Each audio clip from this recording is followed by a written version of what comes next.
কোমায় থাকা রোগীর যত্ন নেওয়া সব আয়াই একে একে গর্ভবতী হয়ে পড়েছে।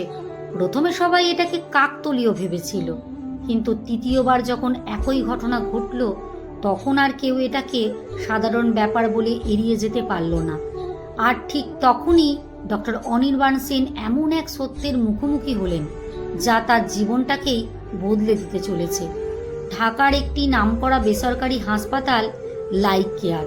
বাইরে থেকে দেখলে সব কিছু স্বাভাবিক, পরিপাটি, আধুনিক, কিন্তু এই হাসপাতালের আইসিইউর ভেতরে লুকিয়ে ছিল এক অদ্ভুত রহস্য। ডক্টর অনির্বাণ সেন এই হাসপাতালে প্রায় 12 বছর ধরে কাজ করতেন। তিনি খুবই শান্ত স্বভাবের, নিয়ম মেনে চলা এবং রোগীদের প্রতি অত্যন্ত যত্নশীল একজন চিকিৎসক। সহকর্মীদের কাছে তার সুনাম ছিল অসাধারণ, কিন্তু গত কয়েক সপ্তাহ ধরে তার মনে এক অদ্ভুত অস্বস্তি কাজ করছিল। কারণ ছিল আইসিইউর একটি নির্দিষ্ট কেবিন, নাম্বার 305। এই কেবিনে ভর্তি ছিল একজন রোগী, নাম তার রজত মুখার্জি। প্রায় 8 বছর আগে এক ভয়াবহ সড়ক দুর্ঘটনায় পড়ে তিনি কোমায় চলে যান। তারপর থেকে তিনি আর জ্ঞান ফেরেননি। কিন্তু অদ্ভুত বিষয় হলো তার শরীর। যেখানে দীর্ঘদিন কোমায় থাকা রোগীদের শরীর শুকিয়ে যায়, বেশি দুর্বল হয়ে পড়ে, সেখানে রজতের শরীর ছিল অস্বাভাবিকভাবে সুস্থ। তার ত্বক ছিল টানটান, পেশি শক্ত, এমনকি তার হার্টবিটও ছিল একেবারে স্বাভাবিক মানুষের মতন। একদিন ডক্টর অনির্বাণ বিষয়টি নিয়ে কথা বলেছিলেন আয়া মধুমিতার সাথে।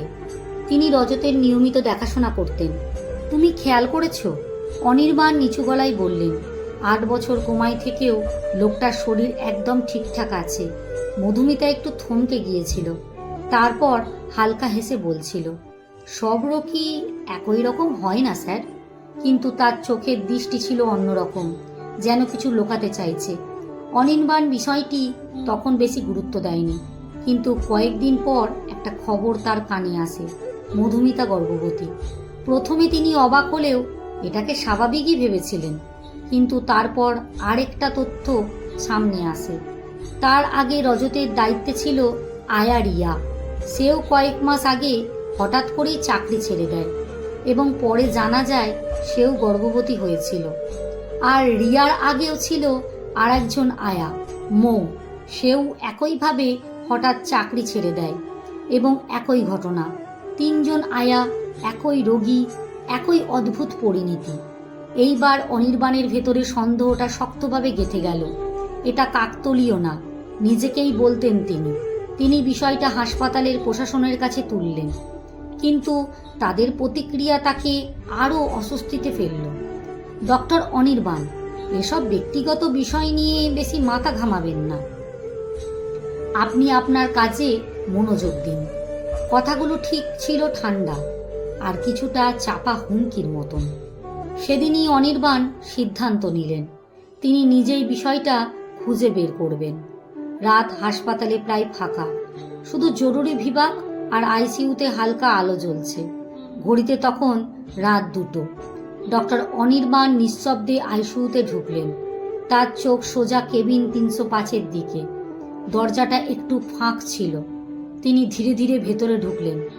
রজত মুখার্জি বিছনায় শুয়ে আছে, চোখ বন্ধ, বুক ধীরে ধীরে উঠোনামা করছে। সব কিছু স্বাভাবিক, কিন্তু তবুও কিছু একটা ঠিক লাগছিল না। অনির্বাণ এগিয়ে গেলেন, তার কবজিতে হাত রেখে পালস চেক করলেন। তার ভুরু কুঁচকে গেল। পালসটা অস্বাভাবিকভাবে শক্তিশালী এবং দ্রুত। একজন গভীর কোমায় থাকা রোগীর এমন পালস থাকার কথা নয়। রজত, অনির্বাণ খুব নিচু গলায় বললেন, আপনি কি আমাকে শুনতে পাচ্ছেন? কোনো সাড়া নেই। ঘরটা নিস্তব্ধ, এসির হালকা শব্দ ছাড়া আর কিছুই শোনা যাচ্ছে না। অনির্বাণ ধীরে ধীরে সরে আসতে লাগলেন। ঠিক তখনই একটা খুব সূক্ষ্ম শব্দ। তিনি থেমে গেলেন। পেছন থেকে যেন শ্বাসের ধরন বদলানোর শব্দ। ধীরে ধীরে ঘুরে তাকালেন। তার বুকের ভেতরটা ধুকপুক শুরু হয়ে গেছে। রজতের মুখের দিকে তাকালেন।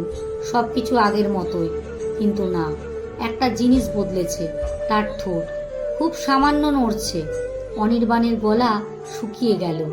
না, এটা সম্ভব না। তিনি আরও কাছে এগিয়ে গেলেন। হঠাৎ রজতের চোখের পাতা কেঁপে উঠল। একবার, দুইবার, তারপর ধীরে ধীরে চোখ খুলতে শুরু করলো। অনির্বাণের শরীর জমে গেল, কারণ সেই চোখে ছিল না কোনো শূন্যতা, ছিল পূর্ণ সচেতনতা।